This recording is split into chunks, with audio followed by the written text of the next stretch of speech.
Hello everyone, this is Siddharth Patel. Welcome to magnet brains. इस video में हम राइट टू फ्रीडम पढ़ेंगे, जो कि हमारे कॉन्स्टिट्यूशन का आर्टिकल नंबर 19 है। प्रीवियस वीडियो से हमने फंडामेंटल राइट्स स्टार्ट किया था और मैंने आपको बताया था कि फंडामेंटल राइट्स का मतलब क्या है, उसका बेसिक्स क्या है। साथ ही साथ हमने प्रीवियस वीडियो में article number 14 that is right to equality, article number 15 जिसमें कि discrimination against on the basis of religion, race, caste, sex और प्लेस ऑफ बर्थ वाले की बात की थी। फिर आर्टिकल नंबर 16 जिसमें इक्वल अपॉर्चुनिटी होनी चाहिए पब्लिक एम्प्लॉयमेंट में, और article number 17 that is untouchability वाला आर्टिकल हम लोग ऑलरेडी कवर कर चुके हैं। अब इसमें बेसिकली हम लोग आर्टिकल नंबर 19 का देखना है, हमें राइट टू फ्रीडम को समझना है। और साथ ही साथ मैं आपको बता रहा हूं कि फंडामेंटल राइट्स में आपको थोड़े से डिटेल में बताते चल रहा हूं ताकि आपके कॉम्पिटिटिव के पर्सपेक्टिव के लिए भी आपको ये बहुत ज्यादा हेल्पफुल रहेंगे। सो हम लोग ह्यूमन राइट्स से रिलेटेड तो कर ही रहे हैं, लेकिन साथ साथ में हम इसे कॉम्पिटिटिव के पर्सपेक्टिव से भी देख रहे हैं ताकि उसके लिए भी ये सारी चीजें हेल्पफुल रहे। आई होप अभी तक आपको सारी चीजें समझ में आ गई होगी। ह्यूमन राइट्स पे बहुत सारे वीडियो ऑलरेडी अपलोडेड हैं इस यूनिट के। अगर आपने वो नहीं देखे तो आप उन्हें देखिए, क्योंकि उसमें हमने बहुत सारे बातें की हैं कि ह्यूमन राइट्स क्या होते हैं, ह्यूमन राइट्स का historical context like Magna carta, bill of rights, American declaration of independence, French revolution. फिर उसके बाद हमने इंटरनेशनल कॉन्टेक्स्ट देखा था, उसमें हमने बात की थी universal declaration of human rights 1948, उसके बारे में भी बात कर चुके हैं। देन हमने प्रीएम्बल, देन फंडामेंटल राइट्स का हमने स्टार्ट कर दिया था। और अब हम एक एक वीडियो में एक एक इंपॉर्टेंट राइट को बहुत अच्छे से समझ रहे हैं, डिटेल में हम उन्हें एक एक करके जा रहे हैं, अच्छे से समझ रहे हैं। सो इस वीडियो का हमारा टॉपिक है राइट टू फ्रीडम। ठीक है, article 19 prescribes and protect the following kinds of freedom to all citizens. अब जो हमारे संविधान का आर्टिकल 19 है दैट इज फंडामेंटल राइट, उसमें इन फ्रीडम्स के बारे में बात की गई है, इन 6 फ्रीडम्स के बारे में बात की गई है। तो इन 6 फ्रीडम्स को हम बहुत अच्छे से समझेंगे, बहुत अच्छे से इनको देखेंगे। सबसे पहले फ्रीडम की बात की गई है, freedom of speech and expression. यहाँ पे बात की गई है कि कोई भी इंसान कुछ भी बोल सकता है, स्पीच है, एक्सप्रेशन है, कुछ भी एक्सप्रेस कर सकता है। मेरे मन में जो चीजें हैं उसे मैं बता सकता हूँ, लोगों से बोल सकता हूँ।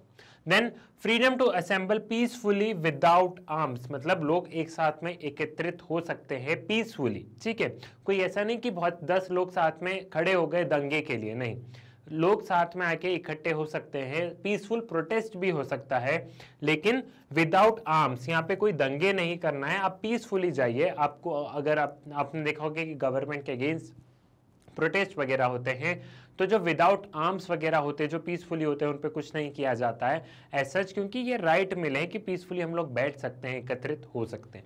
Then freedom to form association और यूनियंस, ग्रुप बनाना, एसोसिएशंस बनाना, यूनियंस बनाना, ठीक है, उसकी फ्रीडम है। Freedom to move freely throughout the territory of India, पूरे देश में कहीं पे भी फ्रीली इंसान मूव कर सकता है। ठीक, then freedom to reside and settle in any part of territory of India, Bharat के जो भी नागरिक है वो कहीं पे भी रह सकते हैं, कहीं पे भी सेटल हो सकते हैं, अपना घर वगैरह सब बना सकते हैं। Freedom to practice any profession और carry on any occupation, trade और बिजनेस, साथ ही साथ कोई भी इंसान कोई भी प्रोफेशन प्रैक्टिस कर सकता है। ठीक है, कोई भी ऑक्यूपेशन, ट्रेड, बिजनेस किसी में भी इंडल्ज हो सकता है, जो मेरी इच्छा हो मैं वो प्रोफेशन करूं। अब यहाँ पे सवाल आता है कि क्या ये फ्रीडम एब्सोल्यूट है? एब्सोल्यूट मतलब क्या इन पे कोई रिस्ट्रिक्शंस नहीं है? क्या इंसान कुछ भी बोल सकता है, गाली गलौज भी दे सकता है, मतलब हो सकता है ना यहाँ पे? क्या ये फ्रीडम एब्सोल्यूट है? क्या इस पे कोई रेस्ट्रिक्शंस नहीं है?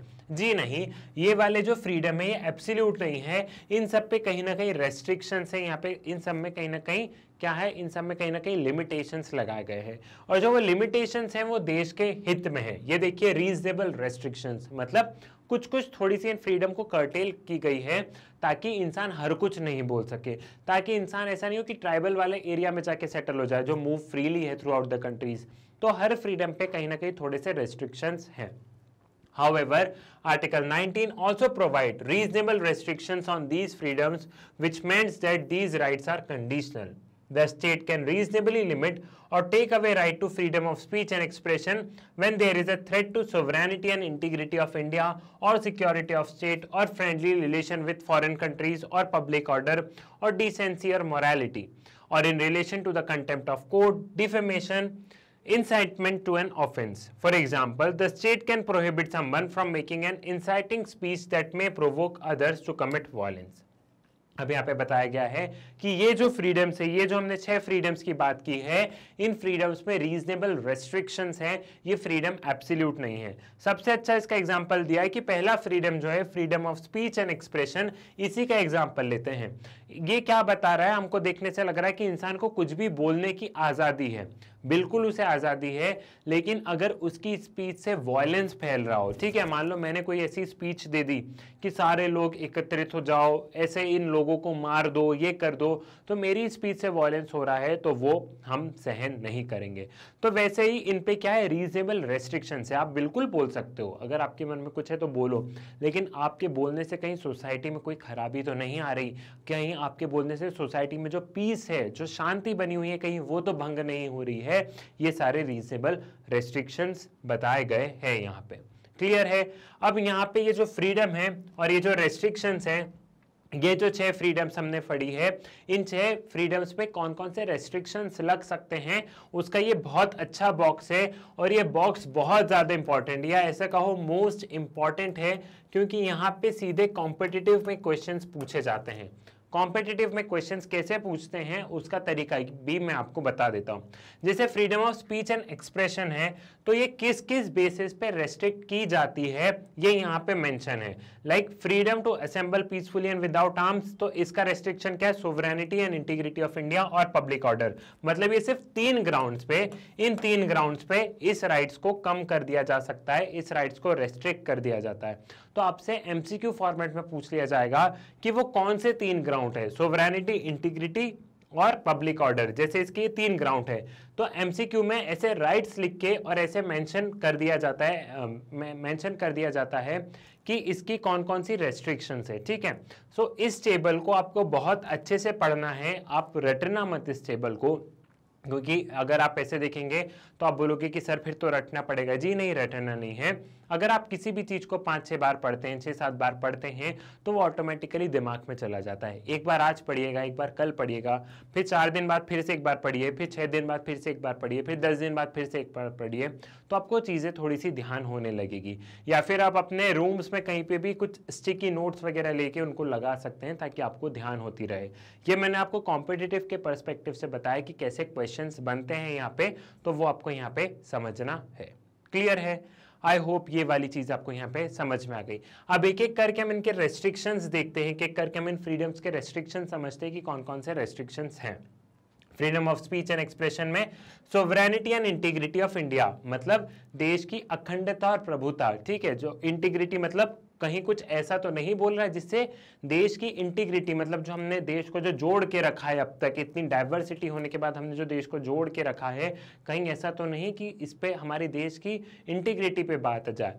सोवरेनिटी मतलब कि हम सोवरेन हैं, हम हमारे डिसीजन खुद ले सकते हैं। इंडिया एक सोवरेन है, इंडिया किसी का गुलाम नहीं है, इंडिया अपने आप में सोवरेन है, इंडिया अपने डिसीजन खुद ले सकता है। तो कोई ऐसी बात तो नहीं जिससे देश की अखंडता और प्रभुता पे आँच आ रही हो, कोई ऐसी बात तो नहीं बोल रहा जिससे सोवरेनिटी और इंटीग्रिटी ऑफ इंडिया पे बात आ रही हो, और सिक्योरिटी ऑफ द स्टेट, या फिर कोई इंसान ऐसा नहीं बोलते जिससे देश की सिक्योरिटी को खतरा हो जाए, और friendly relation with the foreign state, या फिर कोई हमारे पड़ोसी देश या कोई भी देश है जिससे हमारे संबंध खराब हो जाए।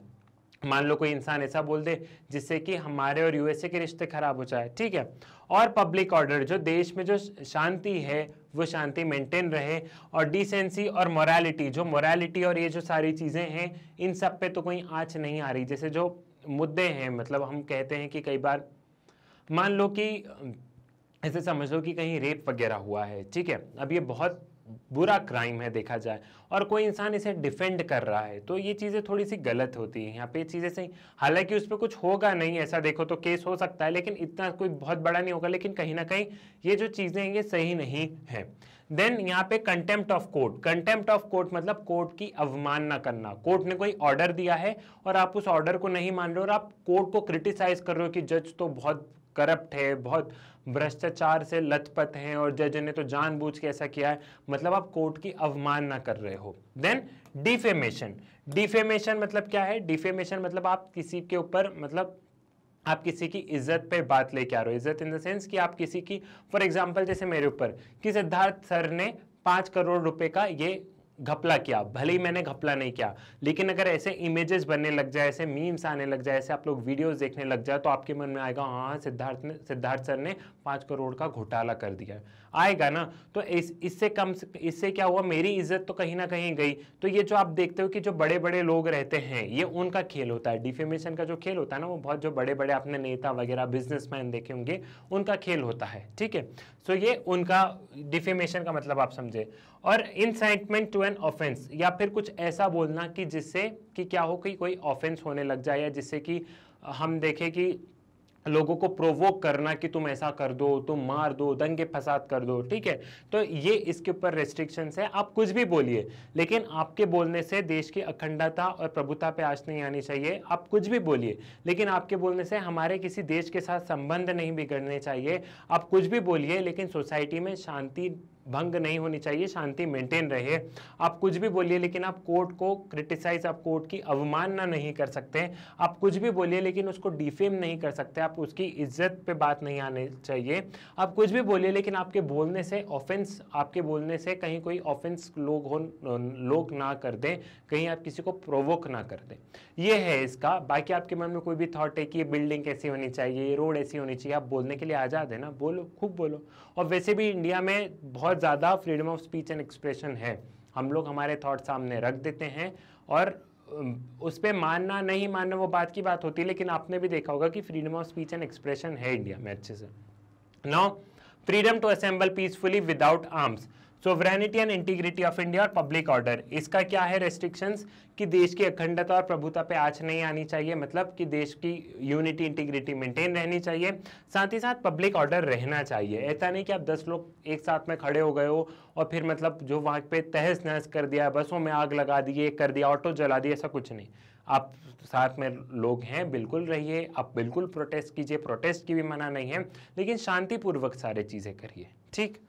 फ्रीडम टू फॉर्म एसोसिएशन और union, sovereignty and integrity of India और पब्लिक ऑर्डर और मोरालिटी। आप कोई भी एसोसिएशंस बना सकते हैं, आप अपने यूनियंस बना सकते हैं कि ये वाला यूनियन, वर्कर्स यूनियन, ये यूनियन, आप कुछ भी बनाइए, लेकिन वो इन देश के अगेंस्ट में नहीं होना चाहिए, उसके रेस्ट्रिक्शंस ये रहे। Then freedom to move freely throughout the territory of India और freedom to reside and settle in any part of territory of India। इन दोनों की क्या है, in the interest of general public और for the protection of interest of scheduled tribe. मतलब आप कहीं पे भी जा सकते हैं पूरे देश में, बिल्कुल कोई मना नहीं, आप कहीं पे भी सेटल हो सकते हैं, उसकी भी कोई मना नहीं है, लेकिन उस पर एक रेस्ट्रिक्शंस है कि जो ये शेड्यूल्ड ट्राइब्स जो हैं, इनके ऊपर बात नहीं आनी चाहिए। आप कई बार नहीं देखते हो कि जंगल में कुछ ट्राइबल लोग रहते हैं, अब अगर हम वहीं जाके रहने लग गए हैं, हम वहीं जाके रहेंगे तो वहाँ पे जो उनका जो एक माहौल था, उस माहौल को हमने कहीं ना कहीं बिगाड़ा है। तो उस माहौल को हमें नहीं बिगाड़ना है, ठीक है। क्योंकि जो जंगल में जो जो शेड्यूल्ड ट्राइब्स वगैरह जो रह रहे हैं, जो जंगल में जो ट्राइबल्स पीपल रह रहे हैं, उनका रहन सहन हमसे बहुत अलग है, ठीक है। उनको मतलब उनके लिए हम लोग एक ऐसा है कि हम बाहर से आए हैं, ठीक। उनका रहना, उनकी लैंग्वेज, उनके कल्चर और उनकी हर चीज़ हमसे बहुत अलग है। तो कई बार गवर्नमेंट ने, आपने देखा होगा कि इस एरिया में नहीं जा सकते, ऐसा नहीं कर सकते, तो ये इस पे सरकार ने रेस्ट्रिक्शंस लगाए। किस बेसिस पे रेस्ट्रिक्शंस लगाए सरकार ने रेस्ट्रिक्शंस लगाए हैं in the interest of scheduled tribes पे। Now freedom to practice any profession or carry on any occupation, trade or business, interest of the general public or the state prescribed professional or technical qualification or state run trade, business, industry or service that exclude participation of citizens or either completely और पार्टिली। अब यहाँ पे बताया कि आप बिल्कुल कोई भी प्रोफेशन कैरी आउट कर सकते हैं, कुछ भी बन सकते हैं, कुछ भी कर सकते हैं, लेकिन आपके लिए वो क्वालिफिकेशन होनी चाहिए। लाइक अगर आपको किसी इंजीनियरिंग फील्ड में जाना है तो आपके पास वो टेक्निकल क्वालिफिकेशन होनी चाहिए, ठीक है। और प्लस आप उसी चीज़ में इंडल्ज हो सकते हो जिसको स्टेट ने प्रोहिबिट नहीं किया गया हो, ठीक है। क्योंकि कई बार ट्रेड वगैरह है, तो अब ड्रग्स का ट्रेड हम थोड़ा ना अलाउ कर सकते हैं। ऐसा थोड़ा ना कि कॉन्स्टिट्यूशन में लिखा है तो ड्रग्स और स्मगलिंग और सब करे, जी नहीं। ट्रेड वही करना है, बिजनेस वही करना है जो कि लॉ बोल रहा है। जिस पे स्टेट ने बोला ये इलीगल है, वो नहीं करना है। साथ ही साथ आप कोई भी प्रोफेशन कीजिए, कुछ भी करिए, आपके पास वो क्वालिफिकेशन होनी चाहिए, तब आप आगे बढ़ सकते हैं। क्लियर है? आई होप ये समझ में आ गया होगा। बहुत छोटा सा था ये वाला वीडियो, लेकिन इस वीडियो में जो सबसे ज़्यादा इंपॉर्टेंट है वो ये फ्रीडम और ये रेस्ट्रिक्शंस हैं। आप चाहे तो एक बार इसका स्क्रीनशॉट ले लीजिए, बाकी ये एनसीईआरटी बुक में बहुत अच्छे से दिया गया भी है, ठीक है। सो इस बुक में मतलब इस पूरे वीडियो में जो सबसे इंपॉर्टेंट था वो यही था कि कौन कौन से फ्रीडम्स है और कौन कौन से रेस्ट्रिक्शंस है यहाँ पे, ठीक है। आई होप आपको सारी चीज़ें यहाँ पे समझ में आ गई होगी। However, at times, Supreme Court can invalidate state restrictions if it's find them unreasonable.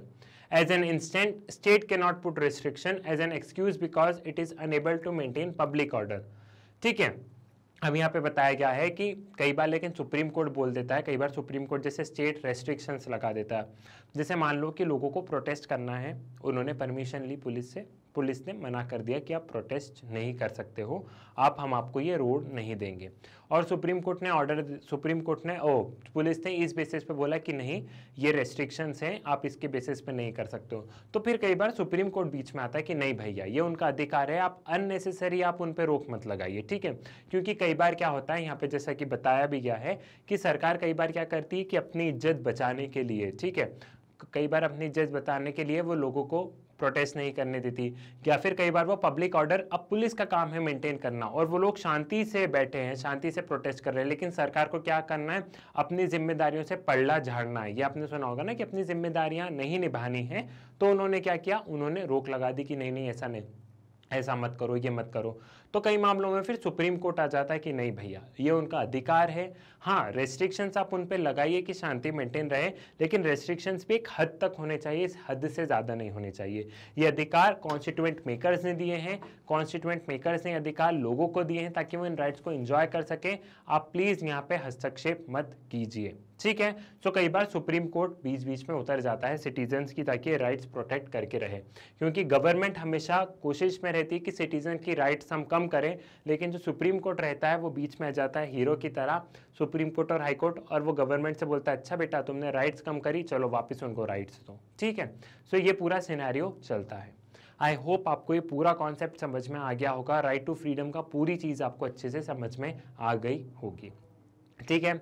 जो इंपॉर्टेंट चीज़ें थी वो भी मैं आपको बता चुका हूँ। सो मैग्नेट ब्रेन्स की वीडियो आप लोग यूट्यूब से तो पढ़ ही सकते हैं, यूट्यूब से आप एक्सेस कर ही सकते हैं, बट बहुत बार ये होता है कि आपको यूट्यूब पे वीडियो नहीं मिल पाता है, तो आप वेबसाइट के माध्यम से अपनी पढ़ाई जारी रख सकते हैं। वेबसाइट तक पहुंचने के लिए सिंपली आप गूगल पे जाइए, गूगल पे आप magnetbrains.com लिखिए और सर्च पर क्लिक कीजिए।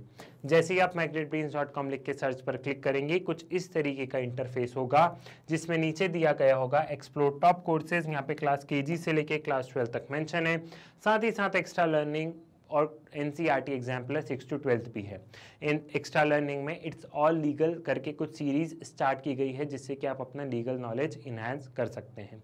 सपोज कीजिए कि आप यहाँ पे क्लास 12 पर क्लिक करते हैं, तो जैसे आप क्लास 12 पर क्लिक करेंगे, क्लास 12 पे जितने भी वीडियोज़ हैं, जितने भी सब्जेक्ट्स पर वीडियोज़ बन गए हैं, वो सभी आपको स्क्रीन पर नजर आ जाएंगे।